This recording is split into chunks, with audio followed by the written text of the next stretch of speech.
Hello mga OFW! So, welcome po sa aking channel! So, for today's video, diba? Nakikita nyo yan. Nakikita nyo yan, nakikita nyo yan, nakikita nyo yan, nakikita nyo yan. Baliktad pa ang aking pag-coconut. Ayan, so, meron tayong laing. Diba? Ayan, binabad ko yan guys ng 1 oras. Mahigit sa tubig. Ayan. Para malinis. Ganun. So, yan yung mga ingredients natin. Nakikita nyo na. Kaya hindi ko na kailangan sabihin. Charet! Okay. So, ganun na nga. Oo. So, magluluto tayo ng laing na maraming chili. So, ayan. First, prepare natin ang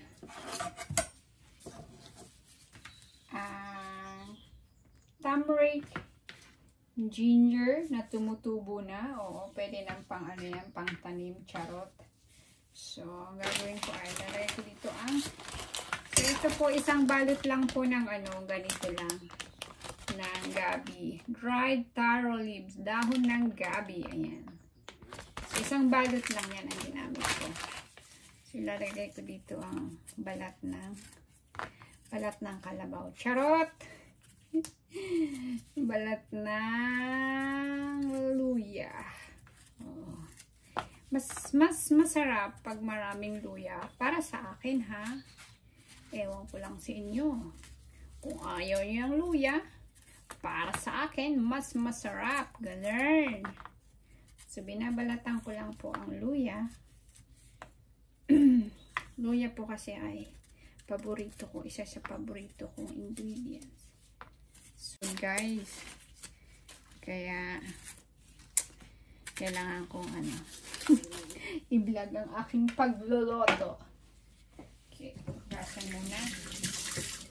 Hugasan muna natin. Ayan. Okay, so ang luya ay kakaskasin ko sila. Mas okay kasi for me ha, para sa akin na i-grind sila. Diba? Para ano? Para lasang-lasa. Ganun. Tapos, diba? Yun lang kayo makakita na magluluto ako ng rice. Pero brown rice guys, yung lulutuin ko. Brown rice. Brown ice pala yun. Brown ice pala yun. Ay, marami na pala yung isa. Eh, di bali. Kakaskasin ko kasi ilalagay ko sa ano, sa brown rice. Ha, di nyo alam ha. Gagawin kong turmeric rice. Charot. O, di ba? Ayun. Nakita nyo ba guys? Adjust natin ng konti para makita nyo. Ayan. Ayan, oh. Ayan. Diba? So, yan ang turmeric. Tapos, ito naman yung ginger. Baliktad pala yun. So, instead na hiwain, ayan, matyaga akong, pag gusto kong yung lulutuin ko, matyaga talaga ako. Sabi nga nila, kung gusto mong sumarap, gusto mong masarap na pagkain, trabahuhin mo ng ayos. Ganun. Diba? So, matyaga ako pagdating sa ganito. Pero sa pag-ibig, hindi ako matyaga. Ano daw? Ano daw yun? Ganun. Nakakaiyak eh. Pag-ibig parare. Nakakaiyak. Charot. So, as I said kanina, ito ang aking brown rice. So, binabad ko. Kasi ang brown rice matagal lutuin. Kaya, ito.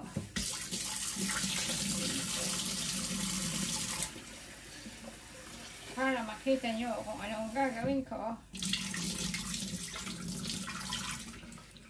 Ayan na ha. So, meron akong ano rin eh. Meron akong baso. Ang kalahati na rin. Lalagay ko din eh. O, ayan, gayaan. Hindi gagayaan. Tapos, lalamas-lamasin ko yan. Para saan? Eh, basta. Diyan lang yan.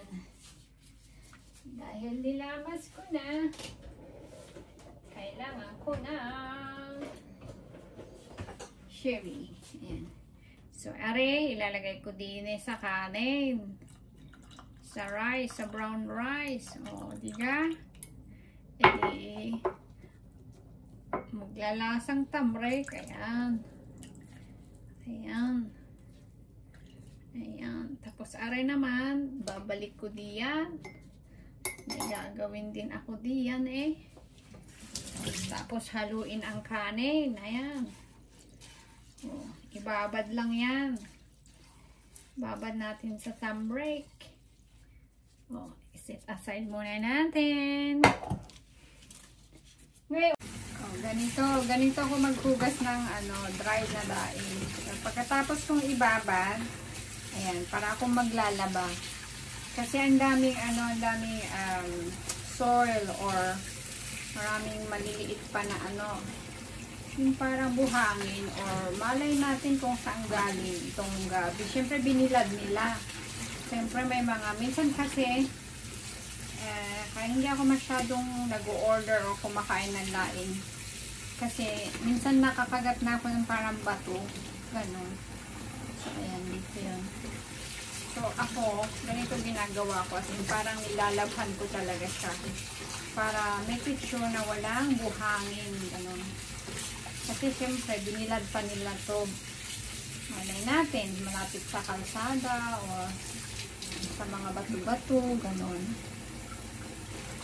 Ayan. Diba? So, lahat ng mga dry na niluluto, pinababad ko muna talaga siya.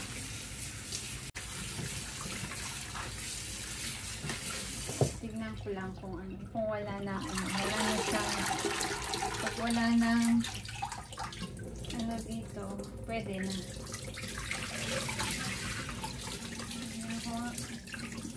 Pwede na yan kasi wala na masyadong yan lang, malinaw na po yung tubig, wala na masyadong itim-itim. So, ito, last na to. Diba? So, okay na yan. Ayan. Para masarap. Ganun. Samahan natin ng pagmamahal. Charot.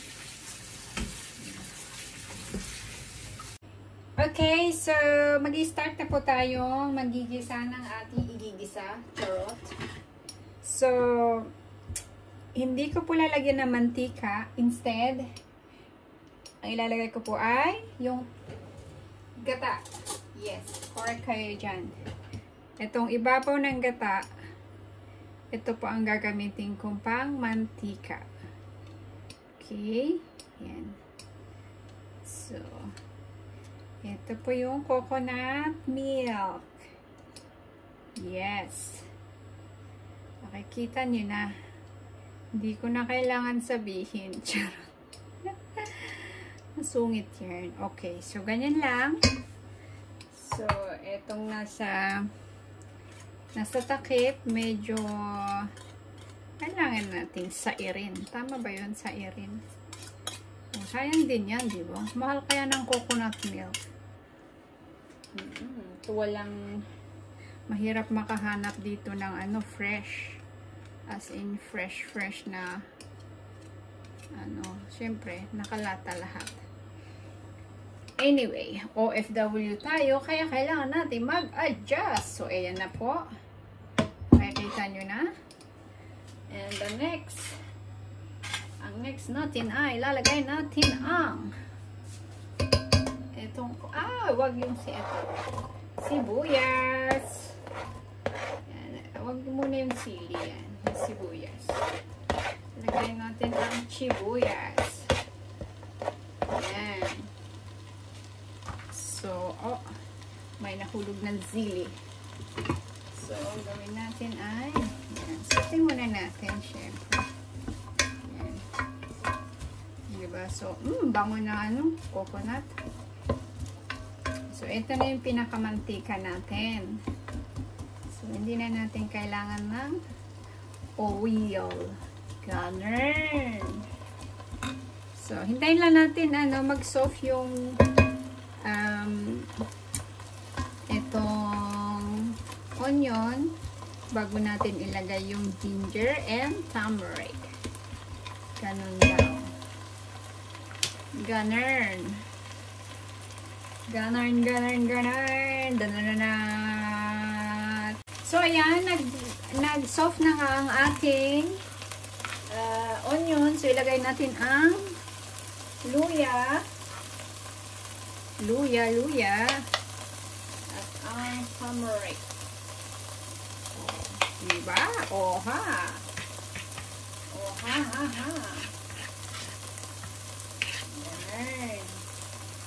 Ayan. Tapos, halo-haloin natin. Ayan na. Halo-halo. Diba? Diha. Diba? Nag-iba ang kulay. Okay, diba? Wala na yung natuyo na ang ating, coconut. So, ayan. Ganyan. And then, ilagay natin ang coconut milk. So, ewan ko, hindi kayo mag-aaway ito kasi magkaibang brand. dalawang tinang gagamitin ko. Or, yan, sairin natin guys kasi mahal nga. Oo, mahal ang coconut. Diba? Kailangan natin ubusin. Ayan. So, 1 down. So, ito naman, ibang brand naman siya. Coconut milk din naman. Island Sun ang brand. Ayun. Para talaga masarap. Mas masarap sana kung yung fresh talaga na yung kakayuri mo. Ganun.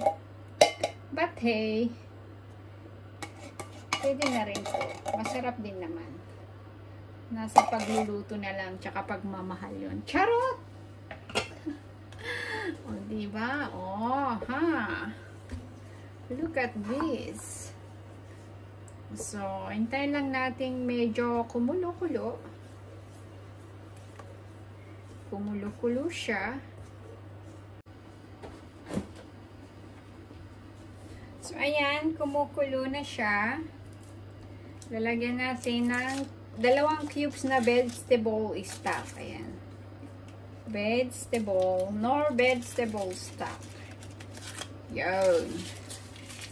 Tapos, halu-haluin natin para ma-dissolve ng maayos.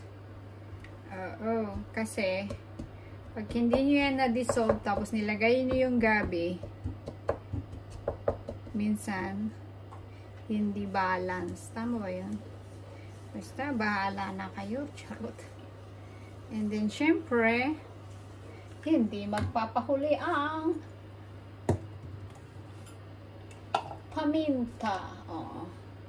Ayan. Powder. Inuuna ko na para lumasa. Ayan. Ayan. Black pepper powder. Okay. So, ayan. Halo-halo natin. Well, kanya-kanya tayong pagluluto. Pero sa akin kasi, ito yung gusto ko. Ganito ako magluto ng laing. I'm just sharing.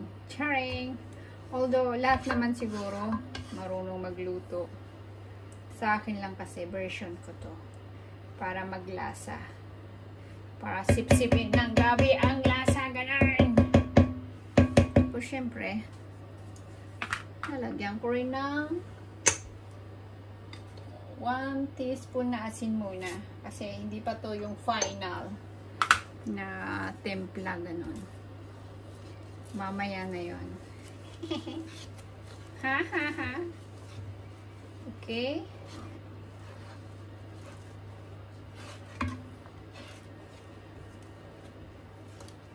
So, ayan. Halo-halo na sila. Tikman nga. Matikman ko lang. Ganito lang ako tumikin. Pwede. Pwede na. Pwede na siyang ano. Ngayon ulam. Charot. Yung sili, mamaya pa yun. So, eto na po ang ating laing. Ayan. So, ilalagay na po natin. Ayan. So, bago natin ano, ganyan. Kasi, buo-buo siya kasi nga inano ko siya pinisi, ano ba yun, basta tinanggalan ko ng ano, ng tubig, ginanon-kanon ko siya, kaya nag-form siya ng ano, na ganyan. Kailangan ko siyang paghiwa-hiwalayin. Hindi lahat nagsasama. Oo. Parang pag-ibig lang yan. Walang forever. Charing! Charot. Ayan. So, tapos, gaganon ko lang siya. Ilulubog ko lang siya, guys. Diba? Ilulubog ko lang siya. Hindi ko siya hihiwain. So, hindi ko siya hahaluin. Kaya sabi nila, pag hinalo-halo mo daw, makati siya. So, gaganyanin ko lang. So, kitang-kita nyo naman, gata lang yung nilagay ko, walang tubig. So, ibig sabihin kulang ng tubig. So, gagawin natin ay kukuha tayo ng tubig. Filter water yung ginagamit.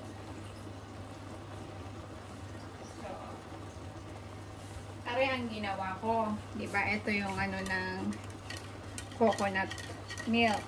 Ito ko nilagay yung water para makuha yung coconut milk. Tapos dahan. Kasi matagal maluto to. Ito pa yung isa. Matagal maluto yan kasi dry.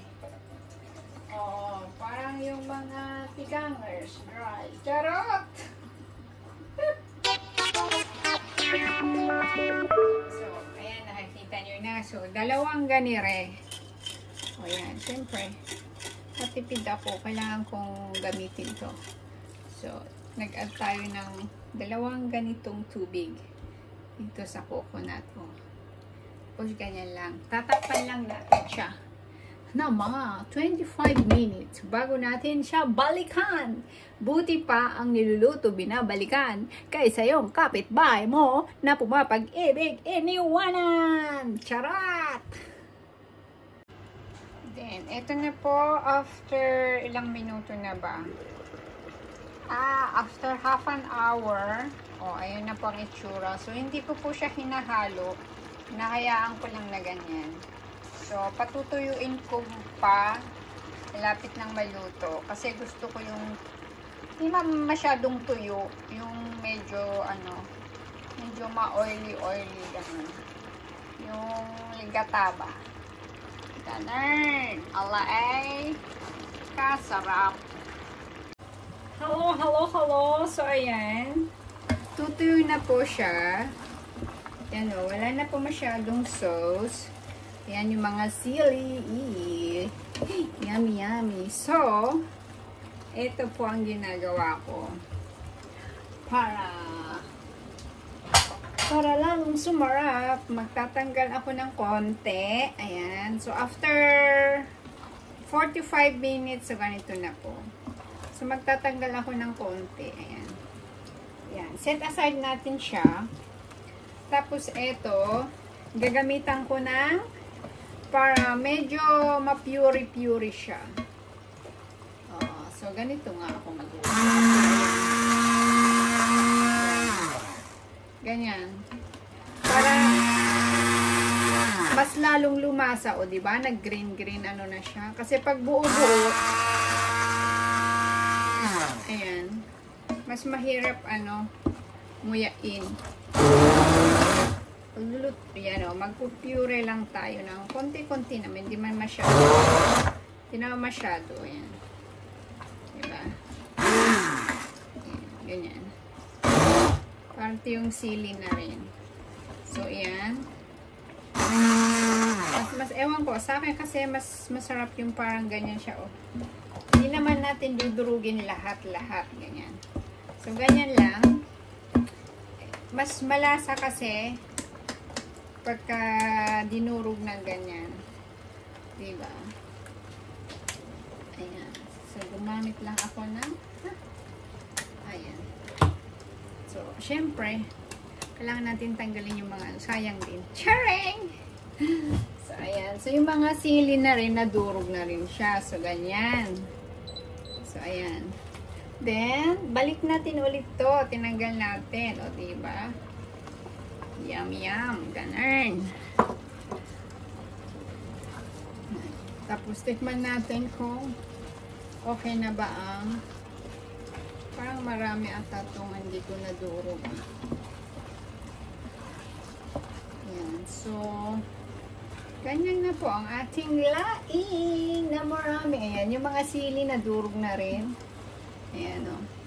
Bali, 3 labo yung sili ang nilagay ko. So, titikman ko kung okay ba ang ano.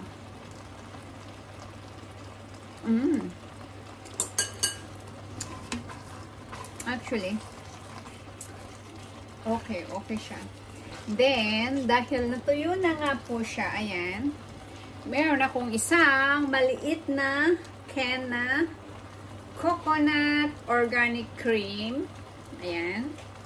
Kita niyo yan. So, mag-add tayo para masyadong sumarap. Ganun. Masyado. Baka masyado ka naman.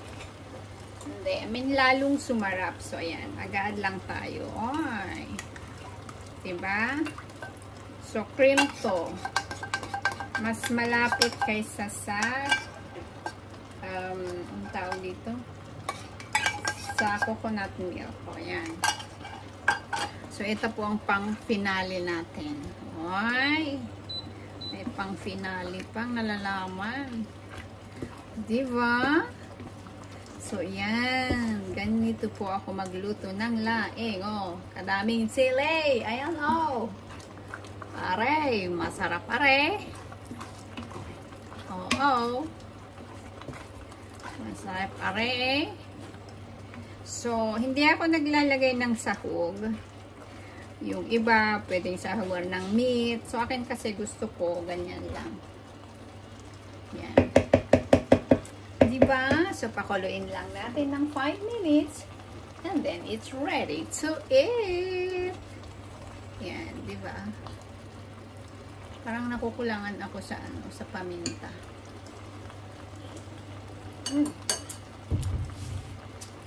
Manamis-namis siya na manghang-anghang. Na nalalasahan mo yung luya. Ganun. Diba? Haha. Yummy, yummy. Happy tummy. Ganun. Diba? So, takpan lang natin ulit siya ng ng 5 minutes. Ganun. Ay siya, ito na nga po ang ating finished product na laing. Ayan. Ganyan. So, ano pang hinihintay nyo? Kainan na. Ayan na, ayan na, ayan na, ayan na, ayan na, ayan na. So, ayan po ang aking laing. Enjoy po kayo. Masarap po are. Ayan.